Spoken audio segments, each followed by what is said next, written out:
நாம ஜெயிக்கும் போதும் தோக்கும் போதும் செய்யக்கூடாத ஒரு விஷயம் என்ன மாஸ்டர்?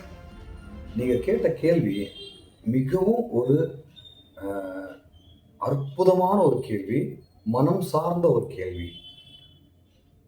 இப்போ இந்த காலத்துலயும் சரி, அந்த பழைய காலத்துலயும் சரி, எப்பவுமே ஒரே ஒரு விஷயத்துக்கு மட்டும் ரொம்ப பயந்து நடுங்கி இருக்கணும். எந்த விஷயத்துக்குன்னா, நம்ம ஜெயிக்கும்போது நமக்கு தலையில 2 கொம்பு வந்துடக்கூடாது. நான் நெறைய பேர பார்த்துருக்கேன். ஜெயிச்ச உடனே அவங்களுடைய பாடி லாங்குவேஜ் முதல்ல மாறுது. ஒரே ஒரு எக்ஸாம்பிள் குடுக்குறேன். என் கண்ணு முன்னாடி நான் நெறைய பேர பார்த்துருக்கேன். ஒரே ஒரு ஆப்பிள் மொபைல், ஆப்பிள் வாட்ச் வந்த உடனே அவங்களுடைய பாடி லாங்குவேஜ் சேஞ்ச். அவங்கள விட கீழ இருக்கிறவங்க, ஒரு ஆண்ட்ராய்டு மொபைல் யூஸ் பண்றவங்க, பட்டன் மொபைல் யூஸ் பண்றவங்கள ரொம்ப அசிங்கமா பார்க்குறாங்க.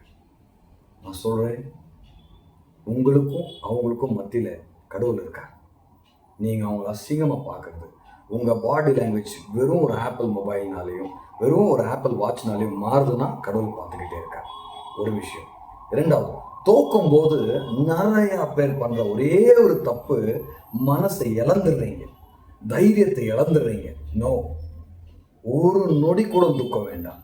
நம்ம எல்லாரும் இந்த பூமி மேல ஒரு நாள் மரிக்க போறோம். இந்த பூமியை விட்டு ஒரு நாள் விட போறோம். இந்த இந்த பூமியை விட்டு ஒரு நாள் நம்ம காணாம போறோம். அதனால ஏன் துக்கம்? வாழ்ற வரைக்கும் மிகவும் சந்தோஷமா, மிகவும் முயற்சிகளோடு, மிகவும் பலத்தோடு, எத்தனை தோல்வி வந்தாலும் துக்கம் என்ற ஒரு விஷயம் எனக்கு வரவே வராதுன்னு சொல்லி நெருப்பா வாழ்ந்து காட்டு. ஒரு மனுஷன் ஜெயிக்கும் போது அவனுக்கு 2 கொம்பு வரக்கூடாது, தோக்கும் போது அவனுக்கு துக்கம் வரக்கூடாது. இங்க மட்டும்தான் ஒரு மனுஷனால ஒரு அமைதியான வாழ்க்கையை அற்புதமா வாழ முடியும்.